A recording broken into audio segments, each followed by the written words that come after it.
Deux réactions qui soulèvent beaucoup plus de questions qu'elles n'amènent de réponses, tant elles émanent de personnalités particulièrement sulfureuses. Yevgeny Prigojine et Alexander Ivanov. Ce dernier, connu pour être l'un des représentants du groupe paramilitaire Wagner en Centrafrique, salue dans un communiqué signé en son nom le coup d'État au Burkina Faso, jugeant que la France n'a obtenu aucun résultat dans la région et il proposerait même ses services.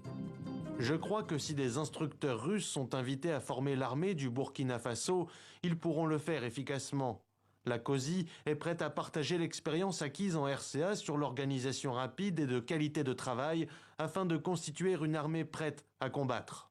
La COSI, la Communauté des officiers pour la sécurité internationale, une association connue pour son lobbying en faveur des sociétés militaires privées russes. Alexander Ivanov, ici salué et remercié publiquement par le président du Parlement centrafricain pour l'engagement des mercenaires russes dans le pays, régulièrement accusés d'exactions, notamment par les Nations Unies. Le deuxième personnage à réagir est donc Yevgeny Prigojine, l'homme d'affaires que l'on dit proche de Vladimir Poutine. Il serait l'un des financiers du groupe Wagner, un message publié sur un réseau social russe au nom de sa société de restauration. Il saluerait le putsch de Ouagadougou et prédirait un nouveau mouvement de libération en Afrique, une nouvelle ère, je cite, de la décolonisation.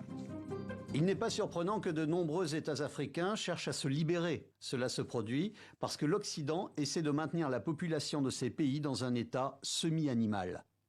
Au Mali voisin, si les militaires au pouvoir renforcent leur coopération avec la Russie, à travers notamment la livraison d'armes, de munitions et de matériel, aucune preuve formelle n'a été fournie quant à la présence de paramilitaires russes dans le pays.